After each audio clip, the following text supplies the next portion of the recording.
Bonjour à tous et toutes, bienvenue à cette activité clinique portant sur l'hydratation versus la déshydratation chez la clientèle âgée, notamment les personnes présentant des troubles cognitifs. Dans un premier temps, je voudrais déjà partager mon écran pour vous présenter la présentation conçue à cet effet pour faciliter peut-être le côté visuel. Vous allez voir que les données de référence sont celles de votre grand voilier ou encore de votre petit voilier 2017, vos volumes de référence. Donc, si on regarde un petit peu ici, donc ça a été fait dans le contexte de la COVID-19 et c'est pour vous aider à faire vos travaux sur le sujet. Donc, si on regarde ici, initialement, je vous avais sorti un extrait avec un enregistrement par rapport aux effets du vieillissement sur l'hydratation. On a notamment une diminution de la sensation de la soif, une diminution de la capacité rénale à concentrer l'urine, une réduction de la sécrétion de l'aldostérone qui prédispose l'aîné à la déshydratation, la réponse moins efficace du rein à l'égard de l'hormone antidiurétique et la diminution de la réserve d'eau dans l'organisme de l'aîné. Là, ici, je m'aperçois que ça l'empiète par-dessus, mais dans la présentation que vous aurez, sûrement que ça sera un petit peu plus clair. Donc, il y a trois principaux. Bien, on va commencer par définir la déshydratation. En fait, il s'agit d'une perte d'eau, un bilan négatif, en fait, entre ce qui rentre et ce qui sort, et ce serait supérieur, les sorties seraient supérieures aux entrées, finalement. Il y a trois types de déshydratation, la déshydratation isotonique, la déshydratation hypotonique et la déshydratation hypertonique. Et ça, vous avez ces définitions-là dans votre voilier 2013 à la page 238. Vous le voyez ici à l'écran. Donc, si on poursuit, ben c'est quand même important, pas des sujets à examen ou quoi que ce soit, mais c'est quand même important de savoir l'ampleur de la déshydratation. En fait, c'est un problème qui est assez important chez notre clientèle âgée, notamment les personnes qui sont atteintes de plusieurs maladies physiques, mentales ou qui ont subi des accidents ou une chirurgie, parce qu'en plus des effets normaux du vieillissement, s'ajoutent d'autres problématiques.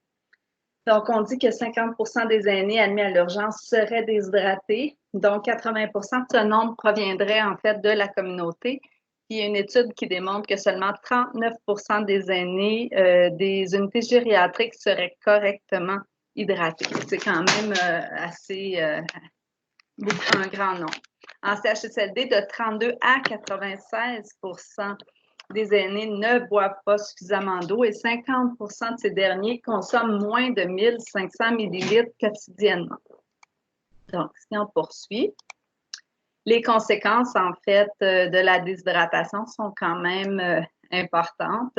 Donc, on voit que certaines sont graves. Donc, il peut y avoir délirium, ça augmente le risque de chute, les infections urinaires, les infections pulmonaires, les affections rénales, gastro-intestinales, cardiaques, les plaies de pression, les déséquilibres métaboliques, là, voire certaines formes de cancer. Donc, si on poursuit, c'est dans votre voilier, toujours à la page 238.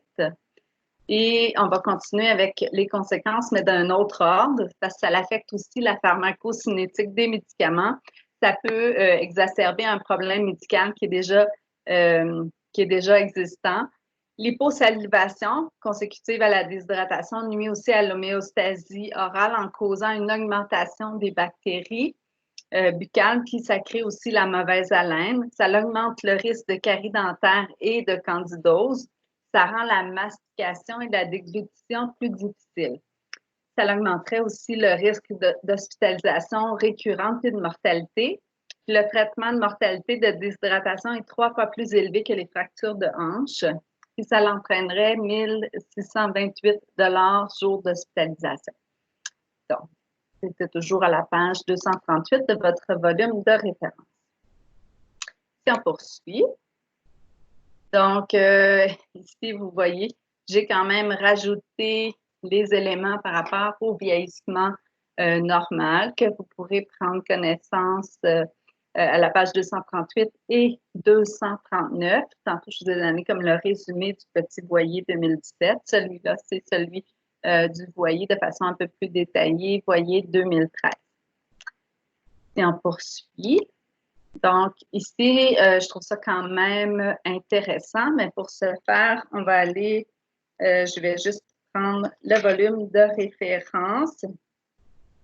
Il existe plusieurs méthodes pour calculer la part liquidien quotidien dont ont besoin les aînés. On sait qu'ils ont besoin d'un minimum de 1500 millilitres de liquide par jour. Il y en a 3 qui seraient plus efficaces si on veut. Donc, selon la première méthode, une personne âgée a besoin de 30 millilitres de liquide par kilogramme de poids corporel. Par exemple, une personne pesant 85 kg devrait boire l'équivalent de 2550 millilitres par jour. La deuxième méthode, elle se base sur les kilocalories contenues dans les aliments absorbés. Puis selon cette méthode, la personne a besoin d'un apport liquidien de 1 millilitre par kilocalorie. Donc, si on y va avec l'exemple toujours, la personne qui consomme 2100 kilocalories doit boire 2100 millilitres de liquide par jour. Enfin, la troisième méthode recommande un apport liquidien de 100 millilitres par kilogramme pour les 10 kilos et puis pour les... Je reprends.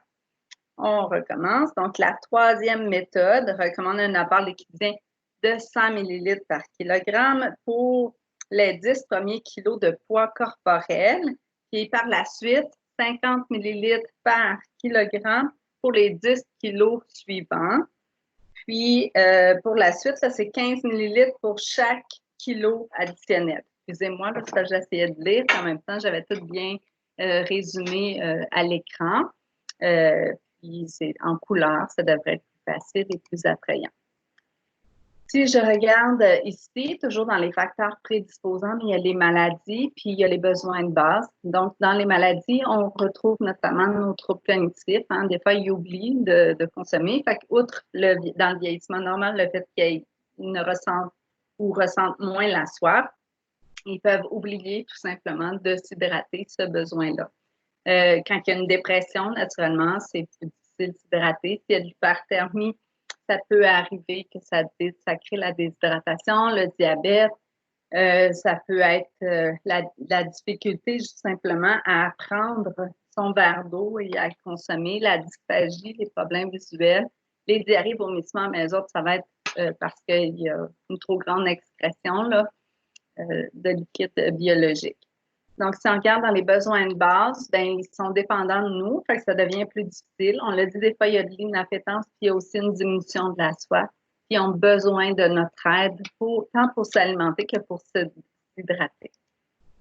Donc, si je reviens à la diapo précédente, chez les soignants, des fois, il y a une mauvaise connaissance des besoins des aînés. Des fois, c'est difficile de déterminer là, ce qu'ils ont ingéré. Il faut vraiment faire un effort particulier pour ça. Il peut y avoir des fausses croyances par rapport aux ingestats excréta, par rapport, on s'attend à ce que les gens nous demandent à boire, mais on devrait plutôt leur offrir à boire vu leur diminution de sensation de soif.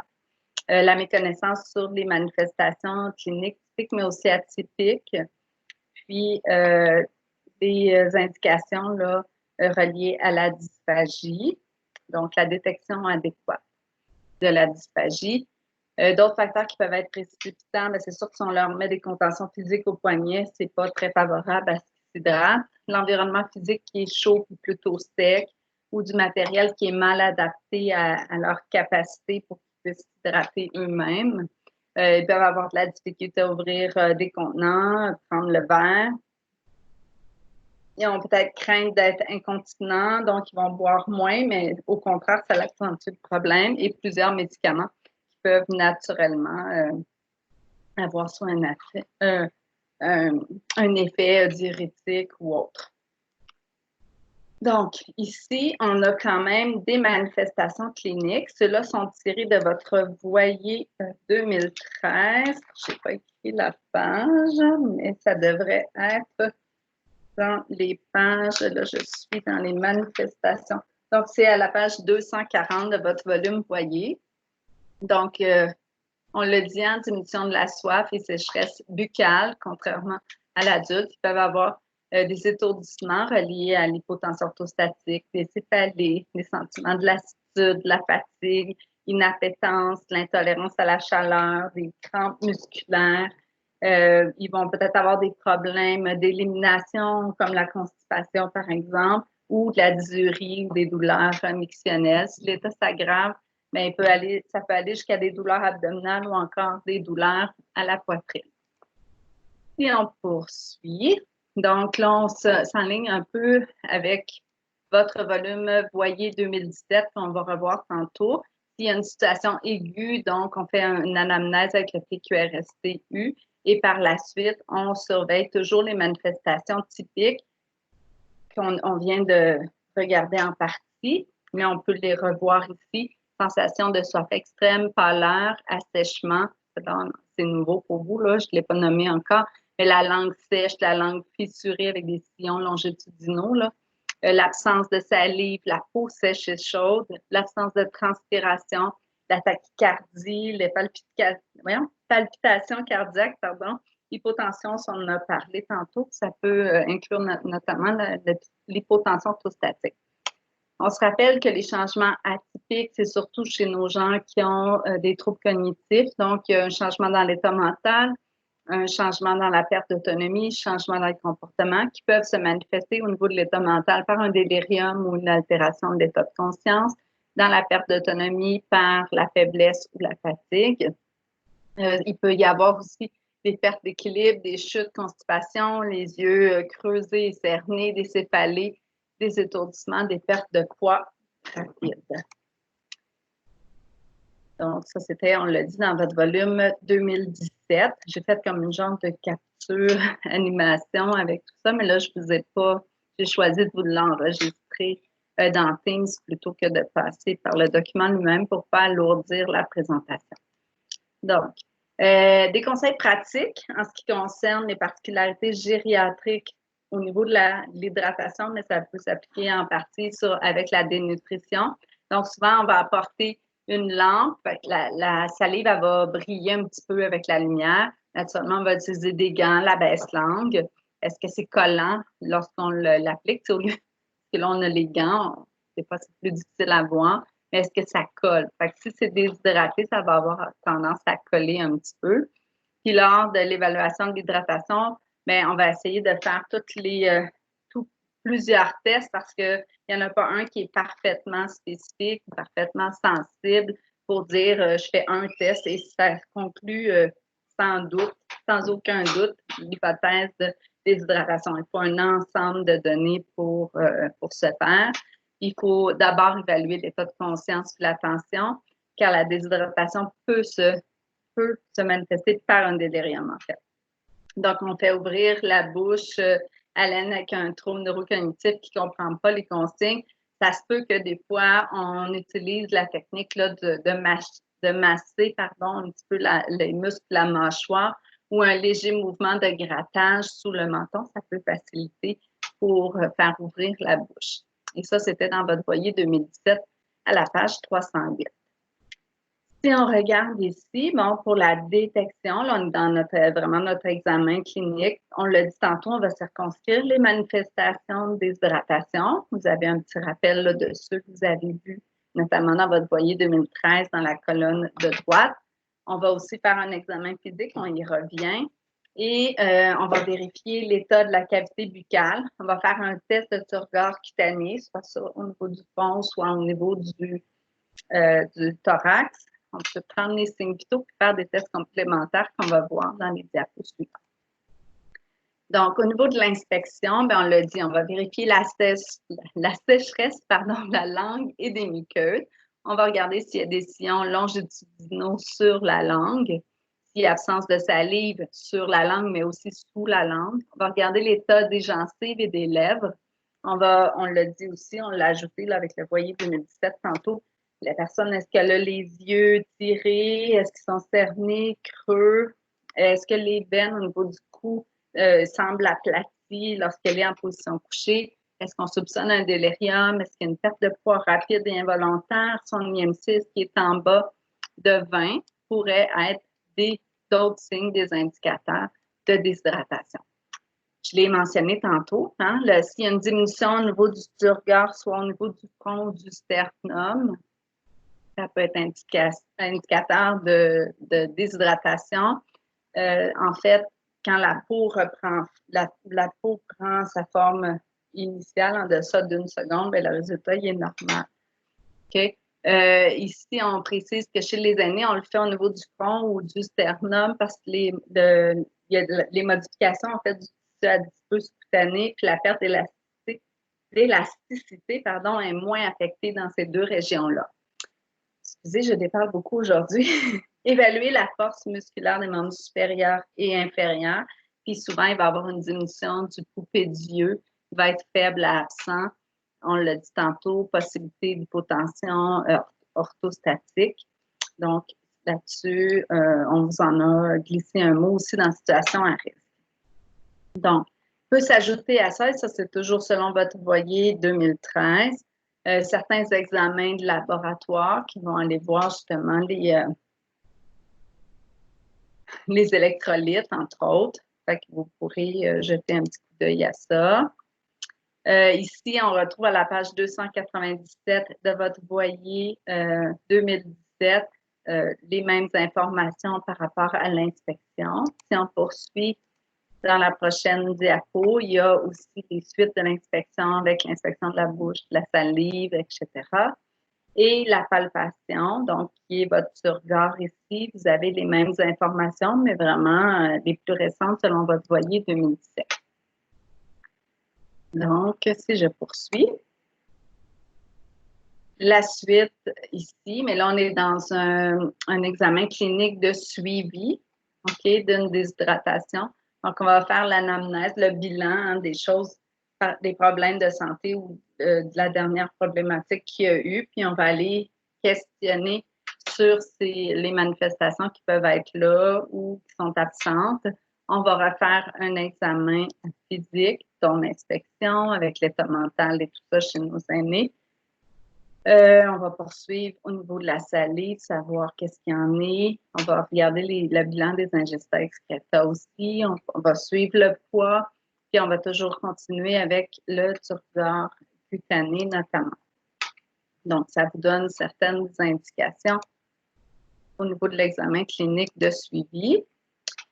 Si on regarde, ça, c'est les techniques générales d'hydratation adaptées aux besoins de l'aîné et c'est dans votre voyer 2013 à la page 242. Donc, on dit intégrer l'hydratation dans les soins de routine puis dans le plan de soins, offrir des liquides une fois par heure durant la journée et la soirée, offrir un verre d'eau au lever, augmenter la quantité de liquide lors de la prise des médicaments, offrir des petits repas fréquemment, s'assurer de toujours donner des liquides lors des repas. Durant la journée, offrir plus de liquide si l'aîné n'a pas bu au cours du repas. Placer une serviette colorée sur le plateau des personnes qui présentent un risque de déshydratation. Dans le fond, c'est pour attirer notre attention à nous. On peut calculer les ingestats et les excrétas. C'est sûr qu'en milieu de vie, c'est pas toujours fait, mais si on soupçonne la déshydratation, ça serait pertinent de l'inclure à ce moment-là dans le PTI, puis que ça découle dans les directives infirmières et dans les plans de travail. Il faut sensibiliser les soignants, mais aussi la famille au concept une visite, un verre d'eau, puis naturellement prodiguer les soins bucco-dentaires de manière fréquente. Non seulement ça va aider à la salivation, ça va aider aussi au goût, on l'a vu pour l'alimentation, ça va diminuer la charge bactérienne par la même occasion. Puis si jamais le patient est dysphagique, ben, ça va être la bactérie va être moins présente s'il y a une pneumonie d'aspiration. Donc, justement, concernant les personnes dysphagiques, c'est sûr que le plus possible, on va conserver l'apparence des aliments et des liquides tels qu'ils sont, là. On va essayer d'éviter de mélanger les deux, surtout les formes de texture, là, si ce n'est pas nécessaire. Pour certains, on va devoir offrir des desserts gelpiés ou encore des puddings. On peut offrir des fruits et des légumes qui sont riches en eau. quand que le melon d'eau est présent l'été, c'est favorable, puis, en espérant qu'il aime bien le goût. Et on va s'assurer que la personne est vraiment dans une position assez adéquate, si on l'a vu, hein? Le dos droit, appuyé, 90 degrés avec les cuisses. Les pieds également doivent être appuyés sur le sol. La tête ne doit jamais être en hyperextension, mais bien plutôt légèrement penchée vers l'avant, un angle de 45 degrés. Donc, on va naturellement respecter le rythme de la personne lorsqu'elle s'hydrate. C'est sûr aussi ce qui est bien, là, vous en avez, c'est des techniques d'hydratation, là, pour dire qu'on intègre ça à notre routine de soins. Et là, c'est des petites choses qui se répètent un peu par rapport à ce que j'ai dit tantôt.